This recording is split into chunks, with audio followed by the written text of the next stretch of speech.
started and continues to beat us from. Because under this building code, and even the previous one, you could not build beacon to beacon, the question that you ask. But you find plans approved to build beacon to beacon. Yeah? Beacon to beacon means if your construction ends here, the other construction starts here. So what that means is that when this other construction is starting, they start to dig here.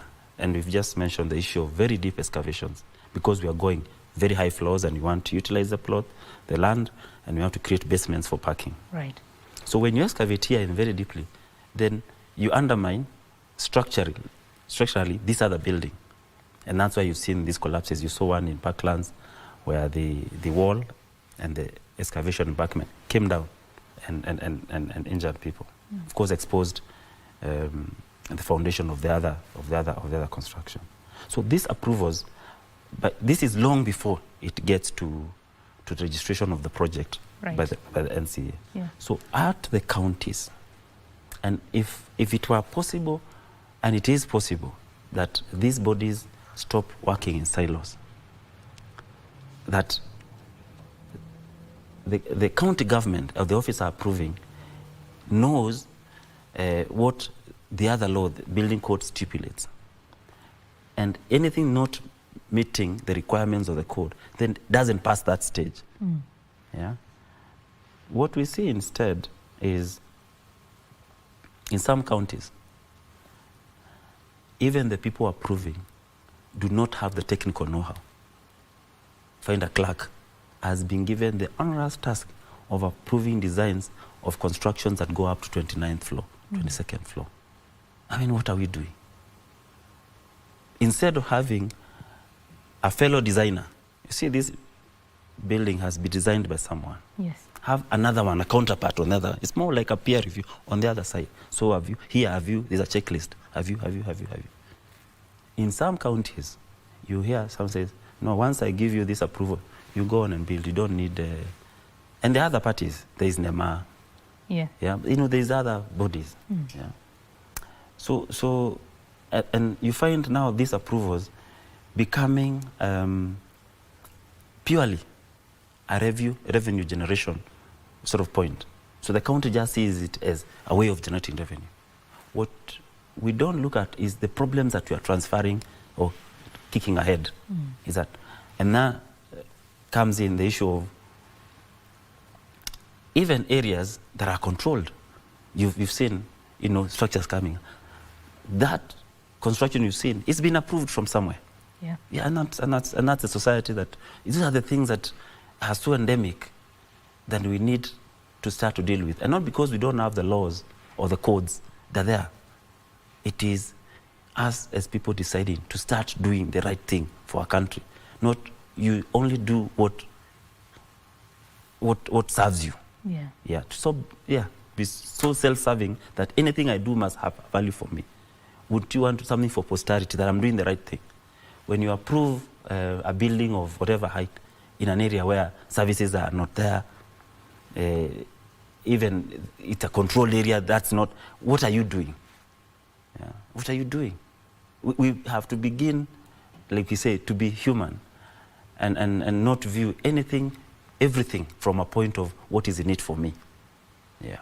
It is quite sad, really. I mean, in other areas such as Europe, when you visit, there are buildings that have been there for thousands of years. You know, all they have to do is just refurbishment and maintenance. Yes. Because the foundations were done right. So I guess as a Kenyan who does not have any control, I go and rent an apartment, you know. I go to work into a building that I don't have any control over. Who is going to save Kenyans then? I think basically it's the bodies that we've charged with these responsibilities. And I think it has come to a point where people carry the consequences of their decisions. So that decisions can be charged to a man, to a woman. It can be traced, you did this. So therefore you carry the burden for this. Yeah? If we have found you have approved a construction that has gone wrong, then we come for you. Yeah, if there are deaths around it, if it's come about after a collapse, then you carry the weight of that. The whole chain, from the executor, the contractor, down to the person who approved this. Holding people to account. I think it has to come down to that. Holding people to account. Yeah. That is very important. You mentioned NEMA, and I remembered that there are environmental issues that have come up when it comes to construction. Of course, projects and sustainability, it's very important right now. Yes. So what is the role of quantity surveyors and also generally professionals in the built industry in protecting the environment? Also on that, we have seen demolitions happening around riparian lands. A few years later, there are buildings on those exact spots where demolitions were done. Yeah. Your comment on that? Yeah, I mean, it's all of us to build and to have constructions that are sustainable. In our area, I think we'll try more to use, there's now the green building, right, and where we choose the materials properly to use. And so that what we are doing is that we are guarding against our environment, and we are building buildings that are safer and better for people to live in. And you've seen that evolve, even in terms of, for instance, an item as paint. You've seen paint companies now coming up with friendlier and better paints that do not need to affect you or children who live in that environment. So it is a concerted effort of us as conservators, making sure even what we specify is a material that is not harmful to the inhabitants of a space, and despite serving the other functions, that it has that angle to it. In terms of demolitions, to trying to reclaim our riparian areas, again, the other thing that we lack a lot is the follow-through. Yeah?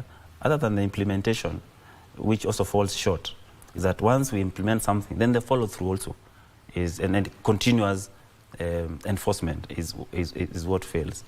We've seen that. We've seen people being removed from railway siding, and they come back again and build and continue to live. So we still back to the same point that we need to hold institutions to account. And those institutions, they are individuals. So right, we go down to the person. Yeah, identify the person who is failing, and then be able to hold you to account. Right. Yeah. Thank you for that. I'll stick with the issue of sustainability and green building. Yes. It seems that there is an opportunity there for innovation in terms of coming up with these sustainable building materials as well that can be used locally and are affordable. What's your thought on that? It's taken root. It's taking root, and we are the thing that we need to do more, I think, is more of advocacy to educate our people. Of course, we're in third world, and you know, we also try and break our needs. Very basic. I want a roof over my head, but is roof at what cost? Yeah, is it, can I get same roof, but in a much safer materials, things that will not harm me or my people in the house. So that level of people to be able, as you build, because developers are, you know, there's the biggest developers, and the person in the village building the house, they're also a developer, or building something in their local shopping center. So that we continuous information, even as we require manufacturers and importers to bring in materials that are not harmful and that are good for the environment, then we also need to ask our people to be able to ask and demand for such. Yeah. Because the market has to be there, yes, right, for yes, it to yes, make business sense. Yes, yes. Right. I would like you to comment on the future of the construction sector in Kenya and your message in terms of the use of quantity surveyors, or rather the uptake of quantity surveying consultancy in this country. Okay. The future of the industry is bright if we fix certain things, like you said, regulatory. Yeah, if we make sure things are done properly, if we make sure people who come to our country or people who are building do the right thing, there is enough for everyone. If the regulator makes sure that if I'm building today, I've engaged the right professionals, yeah, and the contractor that I have, and because there are also requirements of contractors registered by the NCA, a registered contractor who will go ahead and register the project. I have consultants who will supervise this project properly. There's enough for everyone.